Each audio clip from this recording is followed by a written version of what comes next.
नमस्कार दोस्तों, Buddha inspired story day में दोस्तों आज हम ऐसी कहानी लेकर आए हैं जिससे आपको आसान प्रतीत होने वाले रास्तों से नुकसान के बारे में पता चलेगा। कभी कभी हम आसानी के चक्कर में ऐसा रास्ते पर चल पड़ते हैं जिससे आगे चलकर हम पर मुश्किलों का पहाड़ टूट पड़ता है। पुराने समय की बात है। एक जंगल में एक मीठे स्वर में गाने वाली एक चिड़िया रहती थी। वह अपने मधुर गाने से पूरे जंगल में प्रसिद्ध थी। एक दिन जंगल के समीप से एक किसान कीड़ों भरा संदूक लेकर जा रहा था। चिड़िया ने उस किसान को रोककर पूछा, आप कहां जा रहे हैं और आपके संदूक में क्या है? किसान ने चिड़िया से कहा कि इस संदूक में कीड़े हैं और मैं इसे लेकर बाजार जा रहा हूं। वहां पर इसके बदले पंख खरीदूंगा। चिड़िया को जवाब देकर किसान आगे बढ़ने लगा। अचानक से चिड़िया ने किसान का रास्ता रोकते हुए एक अनुरोध किया। उसने किसान से कहा कि पंख तो मेरे पास भी है, लेकिन मुझे कीड़ों की तलाश में बहुत दूर दूर भटकना पड़ता है। आप मेरे पंख लेकर उसके बदले में मुझे अपने कीड़े दे दो। इससे मुझे कीड़ों की तलाश में बाहर और आपको बाजार नहीं जाना पड़ेगा। किसान ने चिड़िया की बात मानकर उसे कीड़े दे दिए और बदले में चिड़िया ने अपना एक पंख तोड़कर उसे दे दिया।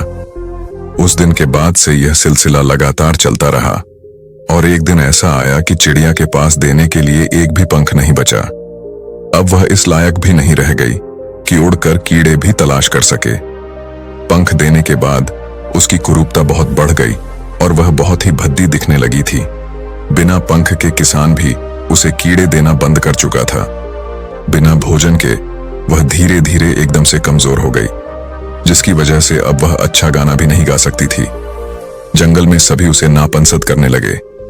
जल्द ही वह भी दिन आ गया जब कमजोरी और भूखमरी की वजह से वह मर गई। दोस्तों, इस कहानी की सारी बातें हम सब की जिंदगी पर भी लागू होती हैं। कभी कभी हम आसानी के चक्कर में ऐसा रास्ते पर चल पड़ते हैं कि आगे चलकर हम पर मुश्किलों का पहाड़ टूट पड़ता है। आसानी के चक्कर में चिड़िया को अपनी जिंदगी से हाथ धोना पड़ गया। इसीलिए कहा जाता है कि जिंदगी में कोई शॉर्टकट नहीं है जो आपको तुरंत सफल बना सके। बिना लालच में पड़े हमको कड़ी मेहनत से सफलता के शिखर पर पहुंचना चाहिए। दोस्तों, अब हमारी दूसरी कहानी। एक गांव में एक किसान रहता था। उसने अपने खेत में फसल की बुवाई कर दी।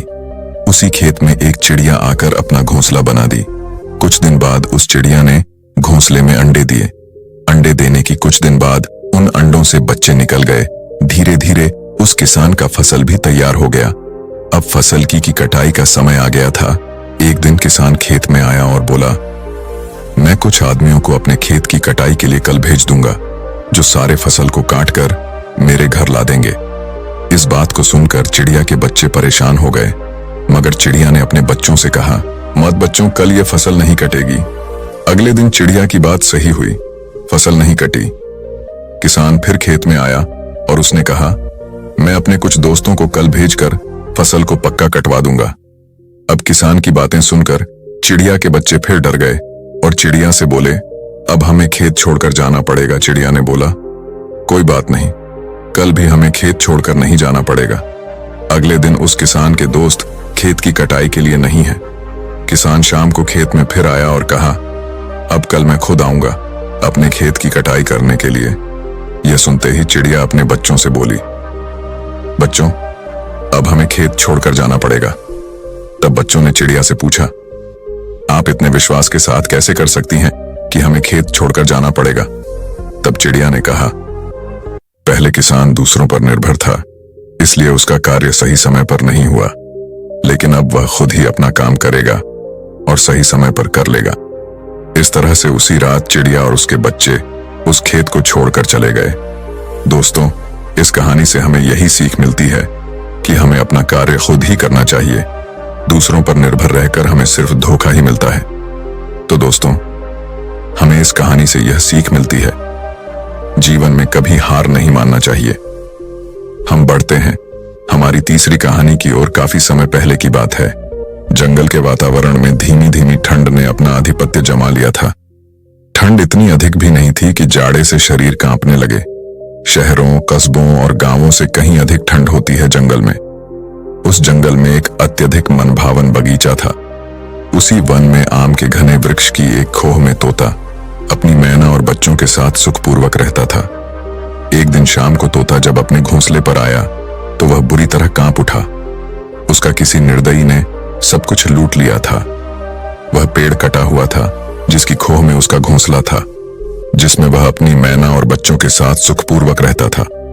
पेड़ कटने की वजह से उसका घोंसला उजड़ गया था। उसकी मैना और बच्चे वहां नहीं थे। तोता काफी दुखी हुआ। यही तो उसका निवास था, जहां वह दिन भर की मेहनत के बाद अपनी मैना के साथ विश्राम किया करता था। तोते ने कटे हुए वृक्ष के चारों ओर नजरें घुमाकर देखा उसे।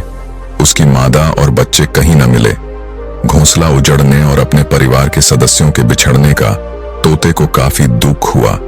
वह सोचने लगा, भगवान ने इस संसार को इसलिए बनाया है कि सब प्राणी एक दूसरे से प्यार करें, एक दूसरे की मदद करें, लेकिन कुछ लोग इन नियमों को भूलकर दूसरों को कष्ट पहुंचाते हैं।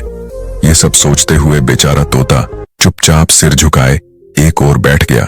तभी अचानक तोते को याद आया कि करीब के ही एक बाग में एक मैना का घोंसला है और वह वहां अकेली ही रहती है। उसने अभी तक किसी तोते से नाता नहीं जोड़ा है। यह सोचकर तोते ने राहत की सांस ली। उसने सोचा, अपना घर बार उजड़ चुका है, शायद मेरी दास्तान सुनकर मैना को मुझ पर दया आ जाए और वह मुझे अपने घोंसले में थोड़ी सी जगह दे दे। काफी सोच विचार करने के बाद तोते ने उड़ान भरी और कुछ ही पल में उस डाली पर पहुंच गया जिस पर मैना का घोंसला था। मैना ने जब एक अजनबी तोते को देखा तो वह चौंक कर उछल पड़ी और वह उससे दूर जा बैठी तथा कड़क कर बोली, ऐ तोते, यह क्या है? तुम यहाँ क्यों आए हो? मैं इस डाल पर बरसों से रही हूं, इस पर मेरा अधिकार है, तुम यहाँ से भाग जाओ। ऐ मैना, इतना गुस्सा क्यों करती हो? तोते ने धीमी आवाज में कहा, मेरे यहाँ बैठने से तुम्हें क्या एतराज है? रात बिताने आया हूं, सुबह होते ही चला जाऊंगा। हरगिज नहीं। मैना ने क्रोधित स्वर में कहा, मैं तुम्हें यहाँ एक पुल लिए भी नहीं रहने देंगी। जाओ, कहीं और रात बिताओ। मैना, एक बात पूछूं? तोते ने कहा, पूछो, क्या पूछना चाहते हो?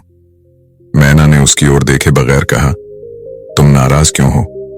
तुम्हें मुझसे इतनी नफरत क्यों है? भगवान ने तो हर जीव का जोड़ा बनाया है। इस प्रकार क्रोधित होते मैंने तो किसी को नहीं देखा तोते। मैना बोली, शायद तुम नहीं जानते कि मर्दों की जात कितनी बेवफा होती है। वह हमेशा औरतों को अपनी लच्छेदार बातों में फंसाकर उन्हें दुख देता है और उनसे बेवफाई करता है। इसलिए मुझे मर्द जात से सख्त नफरत है। मैं किसी भी मर्द को अपने पास नहीं फटकने देती, लेकिन सब मर्द तो एक जैसे नहीं होते।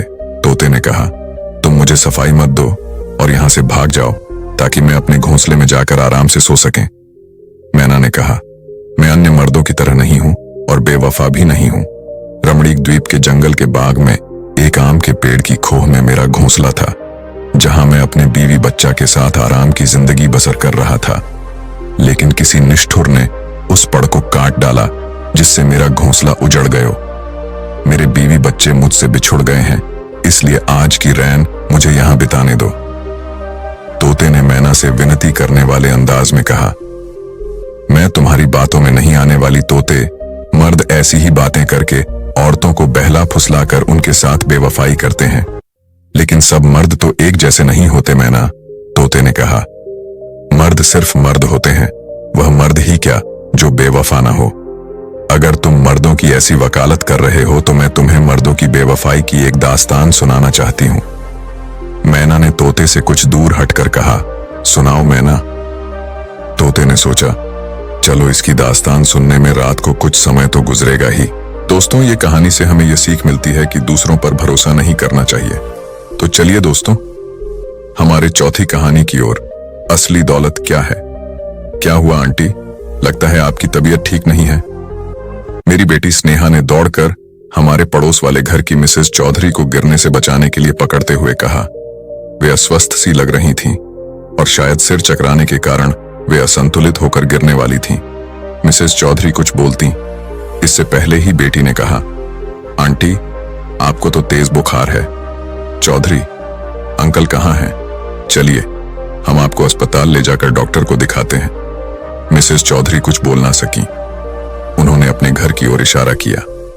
इतने में ही चौधरी जी स्नेहा की आवाज सुनते ही अपने घर से तेजी से दौड़ते हुए आए। उन्होंने घबराई हुई मुद्रा में पूछा, क्या हुआ? मैं तो तुम्हें इस चबूतरे पर बैठाकर गाड़ी निकालने गया था, स्नेहा बोली। अंकल, आंटी को काफी तेज बुखार है, इसी वजह से शायद इन्हें चक्कर आ गया और यह गिरने ही वाली थी कि मैंने इन्हें पकड़ लिया। इन्हें तुरंत डॉक्टर को दिखाना चाहिए। मैं पापा को बुलाती हूं। हम अभी डॉक्टर के पास चलते हैं, स्नेहा ने आवाज देकर मुझे बुलाया।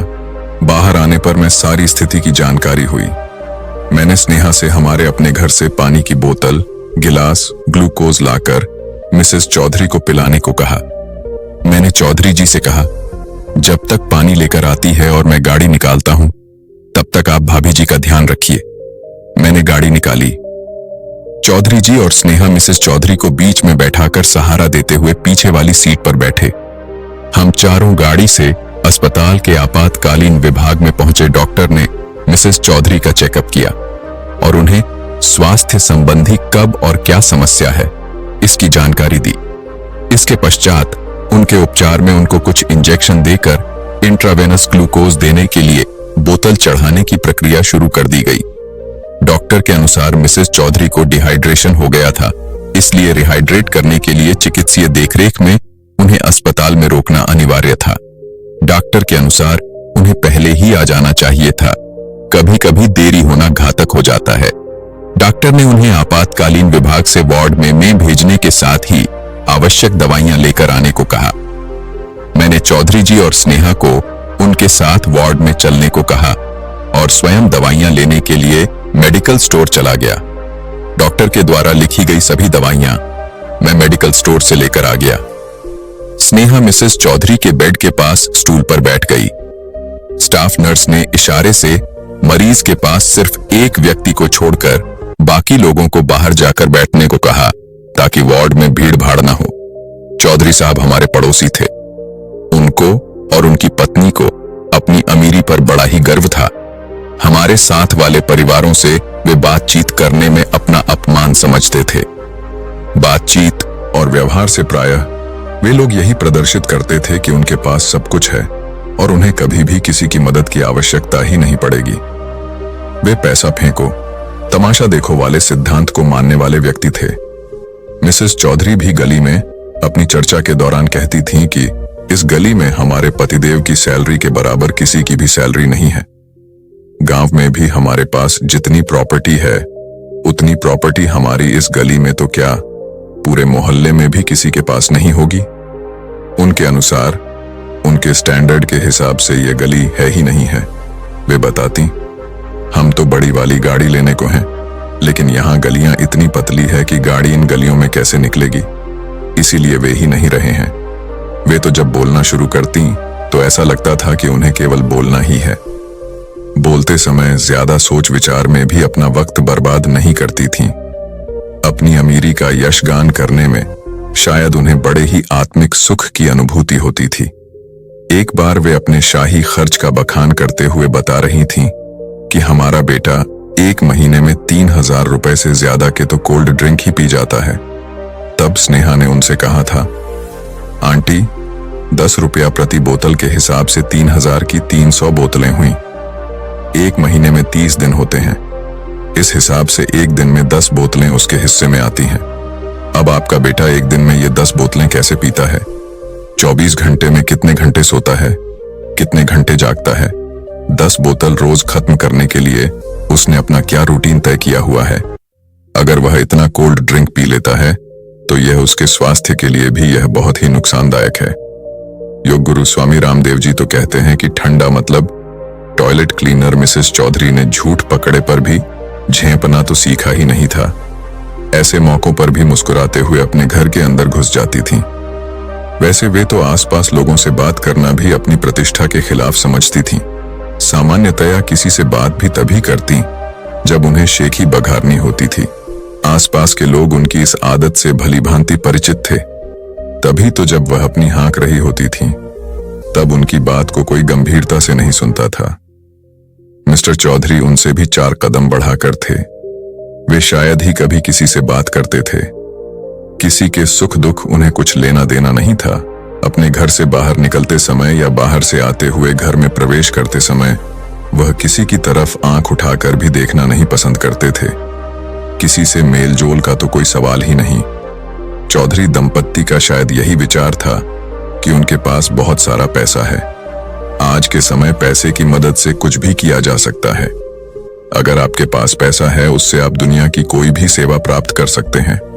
सीधा सा सिद्धांत है कि पैसा फेंको, तमाशा देखो। शायद इसीलिए वे किसी से कोई संबंध नहीं रखना चाहते थे। उनका ऐसा मानना था कि लोग अमीरों रखना चाहते थे। उनका ऐसा मानना था कि लोग अमीरों से संबंध अपने लाभ के लिए ही बनाते हैं। हर किसी को अपने संबंध अपने समान स्तर वाले लोगों से ही बनाने चाहिए। तो दोस्तों, आशा करता हूं ये कहानी आपको बहुत ही पसंद आई होगी। अगर पसंद आई हो तो दिल से एक लाइक कर देना और प्यारा सा कमेंट करना, और ऐसे ही वीडियो देखने के लिए हमारे चैनल को सब्सक्राइब करना और बेल आइकन प्रेस करना। बाय दोस्तों, मिलते हैं अगली कहानी के साथ।